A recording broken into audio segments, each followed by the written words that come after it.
So guys, what's up? It's main man here, Double H. I know this has been a bit late, but better safe than sorry. Well, sorry, better late than never. So that's the right saying. So again, this is the Q&A, and again, I'm going to get back to what I was doing before. Every Friday, without fail, this is going to drop.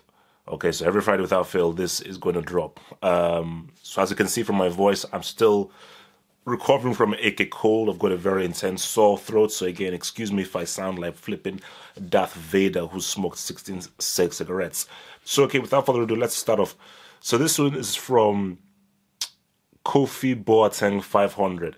And his question is, let me just try and boost this, the brightness on my thing. Oh, it's already bright. Who is the much more dynamic player, Gareth Bale or Ousmane Dembele? Cool question. Thank you for your question. For me, I would roll with Dembele. The key word is dynamic, and I think the reason why I roll with Dembele and what gives it to him is that Dembele is two-footed. Bale is he's very dynamic because this guy can score from 40 yards, he can cut in from the inside, he's got amazing speed, he can create his own goal. But I think when you have a two-footed player, that Gareth Bale isn't. When you have a player who is very adept at dribbling, with Gareth Bale isn't, I think that is what puts him on. So I think, because when you think about dynamism, is how many different things can you do? How varied can you be? What is in your repertoire? What can you grab from your pockets? How deep is your pockets of bag of tricks? And I think that when you're two-footed, you're as good at dribbling as Ousmane Dembele is. I just think for me that's what will make him dynamic. I think with Gareth Bale, screws that he is, he's left-footed. You know, he's not two-footed. Like, he's not as strong with his right than he is with his left, and he isn't as good a dribbler as Dembele is. As a Dembele just has better ball control than beast mode, aka Bale does. So that's why, as far as dynamism goes, I'm rolling with Dembele, but they're both dynamic in their own right. They're both very dynamic in their own right. Gosh, my voice sounds ridiculous. Sorry if the voice is grating, man. Sorry, guys. This is from Max Akundo. What's up? Hey, HH. I hope you're doing great, brother. My question for the week is, what's more embarrassing and why? Juve and Bayern winning their domestic league 7 or 8 times in a row, or Real Madrid three-peating the Champions League and winning 4 or 5. Much love from Canada. That's a really nice question. Oh, Canada. That's a really nice question, because it's tough, which is much more embarrassing, because having one team win 7 or 8 in a row, it's shocking. It disgraces your domestic league, no matter what kind of teams are in there. 7 times in a row, but at the same time, the Champions League is the most elite league. It's the league where supposedly the best teams in Europe all play. And for one team to win 4 or 5 and 3 in a row, that's pretty embarrassing as well. But I think the thing that shocks, I think I'd have to go with winning the league 7 or 8 times in a row.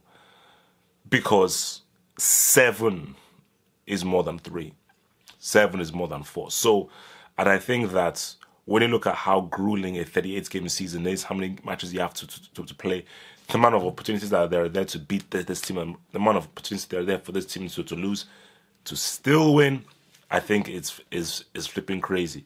Whereas with the Champions League, that's still crazy, winning the champs 3 out of 4 times, but at the end of the day, it's like, yeah, fair enough, I understand that, but at the end of the day, Champions League, there are fewer games.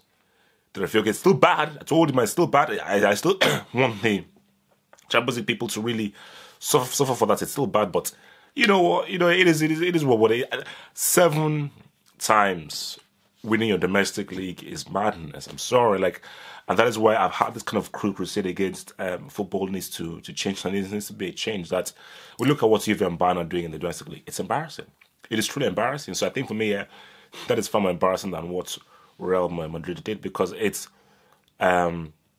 makes it pointless even watching the league. Even if you support Juve or Bayern, you support any of the other teams in the league, it's makes it pointless even watching, because it's almost as if before a ball has even been kicked, these dudes have won it 6 or 7 times before. What makes you think they want to win it this year? So who's going to bet against Juve or Bayern winning the league this year? Oh my gosh. You know, maybe this is the year that they want to win. And give me a break, bro. Michael Bloomberg. Oh, this sounds like a famous name. Hey, HH, can you rank the top 5 leagues at the moment? Some Serie A fans say Serie A is best league in the world, but I completely disagree, because Cristiano joining Juve makes the competition even worse. Now, with doing this is what criteria are we using? So I'm going to use 2 pieces of criteria. As far as competitiveness, I would roll with the Premier League, then La Liga, Premier League, La Liga,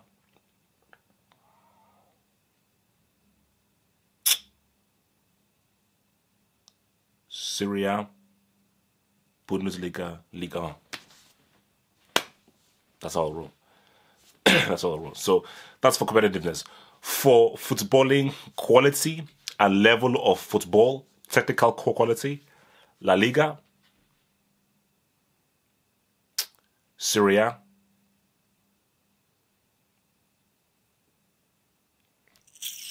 oh, this is where it gets close. Maybe right now, based on the amount of players who have left the league, I'll probably say Premier League, Bundesliga.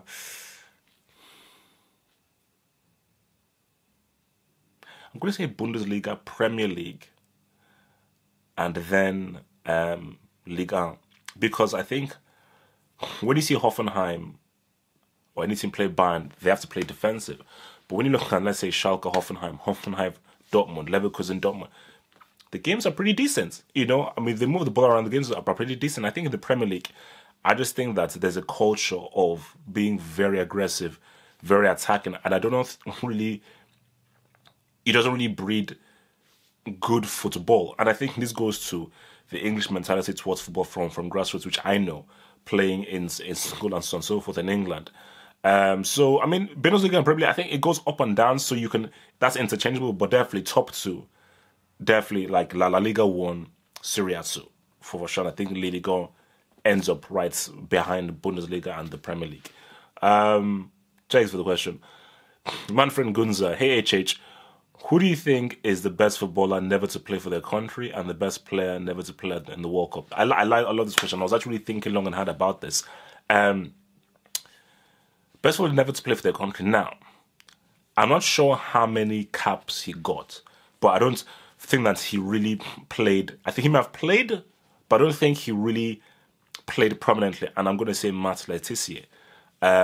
Fantastic player for Southampton, probably Southampton's greatest ever player. Chose to play for England at a time where it was difficult to get into the England team. But this guy was amazing.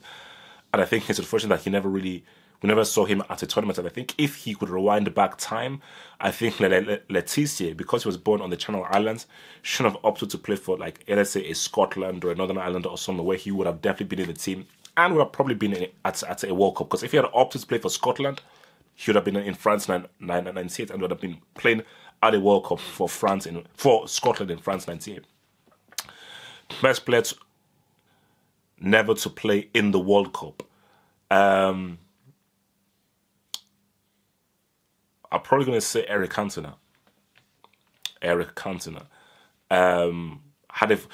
for me, it was between Cantona and Ginola. And I think that for Cantona, again, similar to Ginola, had a falling out with the French team.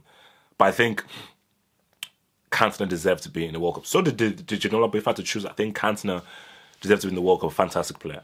Any Man United fan would tell you that. Yeah, we're not talking about Cristiano and Rooney and so forth.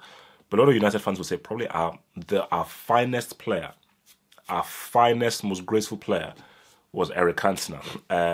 Amazing player. And I think that him at a World Cup for France would have been amazing. Because let's just say he puts Cantona in that French team in France in 1998. But at the same time, who does he replace? Does he replace Zidane? Does he replace Petit? Does he replace with Vieira? Because he gets into that French team based on that time, 97.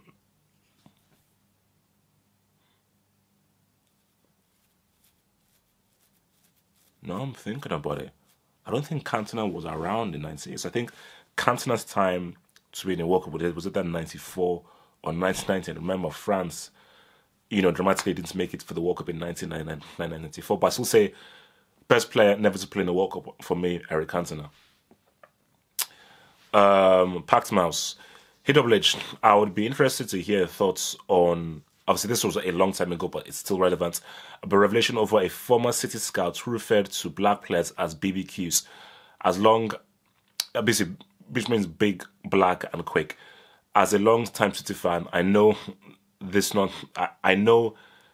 to be the case in how things are handled in the academy, as we have had numerous black players such as Strongman Phillips and more recently Jordan Sancho and your boy Kelechi, who had excellent technical ability and understanding of the game. It's stupid crap like this that I think hides football in the old ages.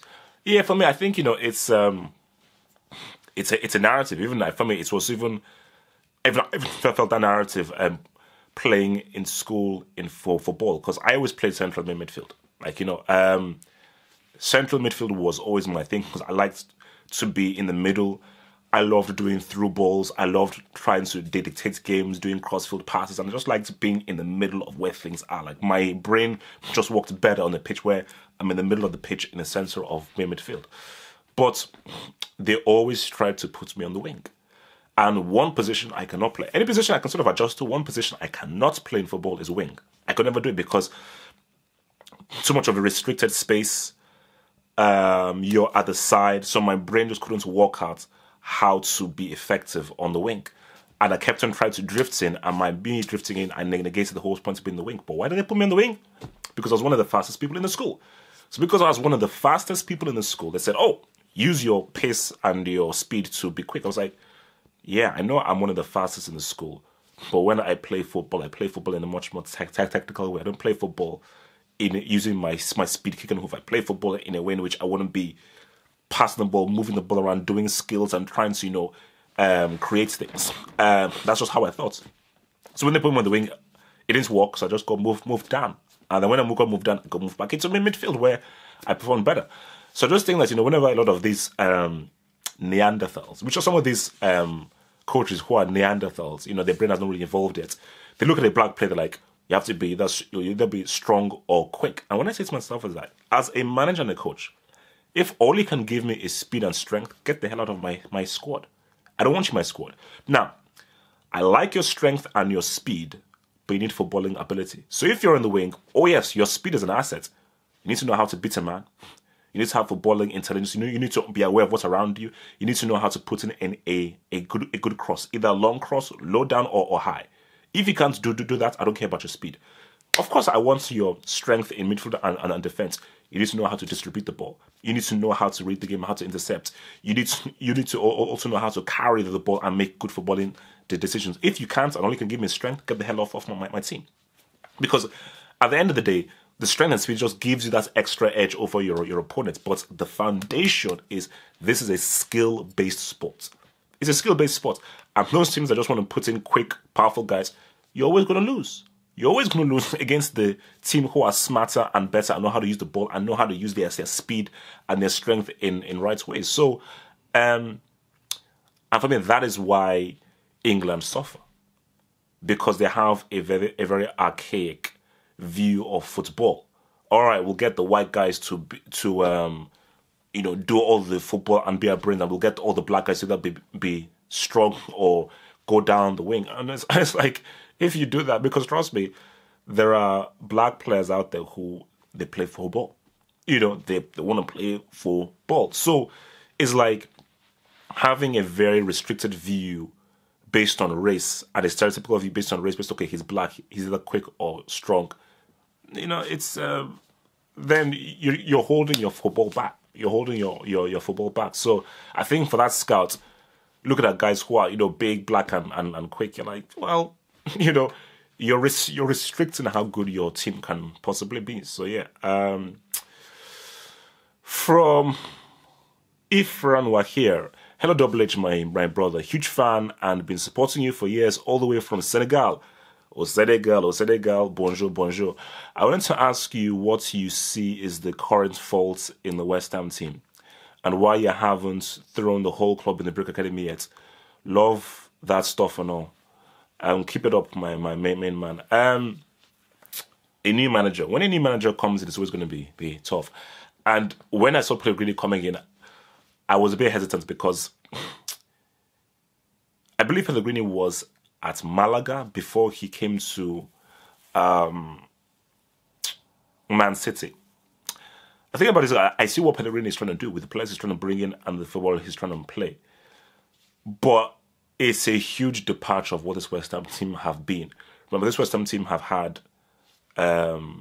what's his name, Bilic, and of course Allardyce, and of course Moyes as well. So their philosophies are very different from what Pellegrini wants to bring, which is the continental, Latin-infused kind of football.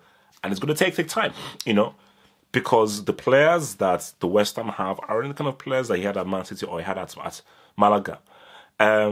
So what you're seeing is that it's taking time to really forge an understanding of the football, and from that understanding into winning matches. And that's where management has to come in. That's where Pellegrini has to say, okay, you know what? All right.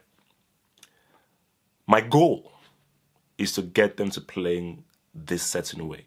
But baby steps. I still have a job to do. And my primary job over playing sexy football and everything is to win games. So I have to form a balance. So I have to say, okay, we have to now go to focus on trying to win games now. Win games and slowly get into a rhythm of playing our football right now. So I think they're in a situation now where they've lost a lot of games now. I don't think that they've won one yet. This is just to rethink how they approach these games, and I think he needs to breed in a winning mentality into them because they have good players. That's only Chicharito is still good. Arnautovic is a very good striker. Felipe Anderson, when he wants to be, can be very, very good. You've also got McNoble, who's a decent midfielder as well. Obona, experienced, good, solid defender. So there's a good team here. There's a really good team here. Fabianski, excellent keeper. So is Adrian as well. So I just think it's a case of where he needs to just take these guys together and say, look, man, let's try and start winning games, Maybe don't take the extra pass. Concentrate more. Work a bit harder in midfield. Be a bit more direct with that cross. Quickly give that pass. Play the quicker, better ball. So once that happens, then maybe what you will see is a team who is actually now, really now getting into much more of a better groove, So, yeah, it's going to be tough. This is definitely going to be tough. But I think, I